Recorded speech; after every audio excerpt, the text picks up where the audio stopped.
Good morning students. हम बेटा chapter कर रहे थे काले मेघा पानी दे, उससे आगे कंटिन्यू रखते हैं।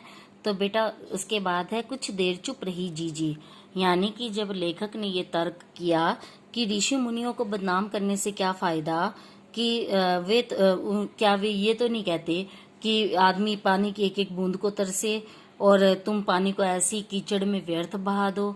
तो इस बात पर जीजी कुछ देर तो चुप रही, फिर मठरी मेरे मुंह में डालती हुई बोली, देख बिना त्याग के दान नहीं होता। ठीक है ना। दान किसे कहते हैं? जब अपना कुछ त्याग किया जाए जो हमें सबसे ज्यादा प्यारा हो। ठीक है।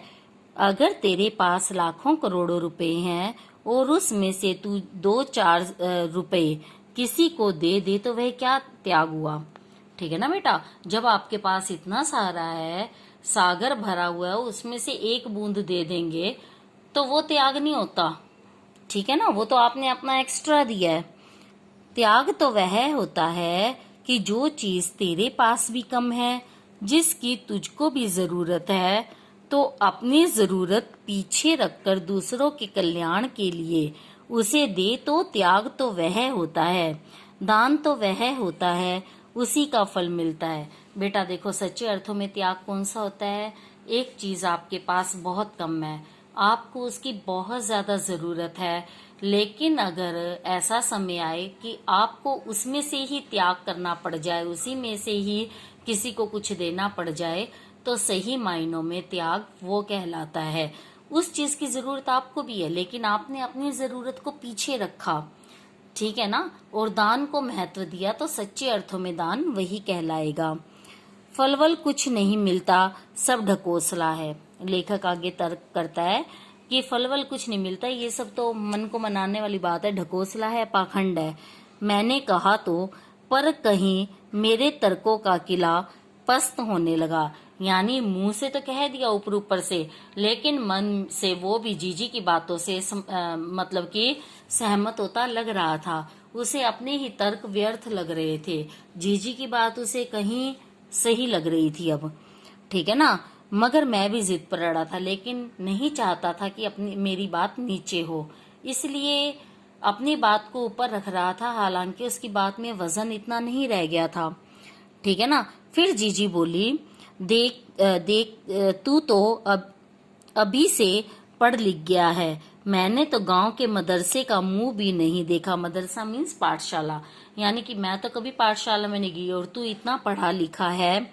पर एक बात देखी है कि अगर 30-40 मन गेहूं उगाना है तो किसान 5-6 सेर अच्छा गेहूं अपने पास से लेकर जमीन में क्यारियां बनाकर फेंक देता है। देखा बेटा, कितना अच्छा उदाहरण दिया। हालांकि जीजी अनपढ़ है तो भी इन्होंने क्या कहा है, किसान इतना गेहूं उगाता है कैसे? पहले तो उसे अपनी तरफ से कुछ गेहूं दान करना होता है, मीन्स कुछ गेहूं को बीज के तौर पर उसे बोना पड़ता है, तभी बहुत ज्यादा गेहूं वो प्राप्त करता है। यानी पहले वो अपनी तरफ से गेहूं नहीं लगाएगा तो गेहूं कहाँ से पाएगा? ठीक है ना। उसे बुआई कहते हैं, बोना। यह जो सूखे हम अपने पास अपने एक मिनट यह जो सूखे हम अपने घर का पानी इन पर फेंकते हैं, वह भी बुवाई है। इसी प्रकार से हम भी जो अपने घर से जो जरूरत के लिए पानी रखा हुआ है इस मेंढक मंडली पर फेंकते हैं, ये भी जैसे किसान अपने खेतों में गेहूं की बुआई करता है, तो वे भी अपने पानी का आगे के लिए रास्ता बना रहे हैं कि इंद्र देवता प्रसन्न होकर उन्हें पानी दें। ठीक है ना बेटा। यह पानी गली में बोएंगे तो सारे शहर कस्बा गांव पर पानी वाले बादलों की फसल आ जाएगी। मीन्स जब पानी डालेंगे तभी बादल हम पर पानी बरसाएंगे। ठीक है ना। हम बीज बनाकर पानी देते हैं, फिर काले मेघा से पानी मांगते हैं। सब ऋषि मुनि कह गए हैं कि पहले खुद दो, तब देवता तुम्हें दुगना चौगुना अठगुना करके लौटाएंगे। ठीक है ना। वो आगे कहते हैं कि सभी ऋषि मुनि भी ये बात मानते हैं कि पहले तुम दो, तब भगवान उसका प्रतिफल आपको देगा। ठीक है ना। और उसे बहुत ज्यादा मात्रा में देगा। अगर तुम थोड़ा सा दोगे तो उसका 4 गुना या 8 गुना मिलेगा। ठीक है ना भैया, यह तो हर आदमी का आचरण है जिससे सबका आचरण बनता है। यथा राजा तथा प्रजा, सिर्फ यही सच नहीं है, ठीक है ना, सच यह भी है कि यथा प्रजा तथा राजा। यही तो गांधी जी महाराज कहते हैं। जीजी का एक लड़का राष्ट्रीय आंदोलन में पुलिस की लाठी खा चुका था, तब से जीजी गांधी महाराज की बात अक्सर करने लगी थी। यानी कि राष्ट्रीय आंदोलन की भी चर्चा की गई है इस लेसन में।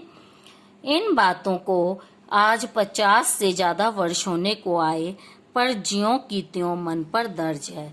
यानी जीजी ने वो बात बोली, उन बातों को 50 साल हो गए, लेकिन लेखक के मन में वो बात बैठ गई है कि कितनी हद तक उस बात का असर हुआ था लेखक पर। बात सच्ची थी तभी असर हुआ था।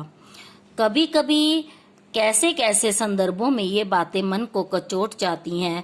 अंग्रेज चले गए, पर क्या हम आज भी सच्चे अर्थों में आजाद हो पाए? क्या उनका रहन सहन, उनकी भाषा, उनकी संस्कृति से आजाद होकर अपने देश के संस्कारों को समझ पाए? ठीक है ना बेटा, उनसे प्रभावित होकर हम जो अपनी धार्मिक हमारी आस्थाएं थी, हम उन्हें अंधविश्वास का नाम देने लगे। क्यों? क्योंकि अंग्रेजी के कारण हम मॉडर्न हो गए हैं, इसीलिए। ठीक है ना, लेकिन हमारी आधुनिकता ये तो नहीं सिखाती कि हम अपने संस्कार भूल जाएं, हमारी धार्मिक आस्थाएं पीछे रह जाएं। हम आज देश के लिए करते क्या हैं? ठीक है ना, मांगे हर क्षेत्र में बड़ी बड़ी हैं, पर त्याग का कहीं नाम निशान नहीं है। लोग मांग तो बड़ी बड़ी करते हैं, लेकिन अपनी तरफ से दान कुछ भी नहीं देना चाहते। अपना स्वार्थ आज एकमात्र लक्ष्य रह गया है। हम चटखारे लेकर इसके या उसके भ्रष्टाचार की बातें करते हैं, पर क्या हमने कभी जांचा है कि अपने स्तर पर, अपने दायरे में हम उसी भ्रष्टाचार के अंग तो नहीं बन रहे हैं? यानी कि हम दूसरों की तरफ उंगली उठाते हैं कि भ्रष्टाचार कर रहा है, लेकिन सोचने वाली बात यह है क्या हम भी उसी भ्रष्टाचार के अंग तो नहीं हो गए हैं? काले मेघा दल के दल उमड़ते हैं, पानी झमाझम बरसता है, पर गगरी फूटी रह जाती है, बैल प्यासे के प्यासे रह जाते हैं। आखिर कब बदलेगी यह स्थिति? ठीक है ना बेटा, इसी के साथ ही आपका ये चैप्टर खत्म हो जाता है। ओके, थैंक यू बेटा, हैव अ नाइस डे।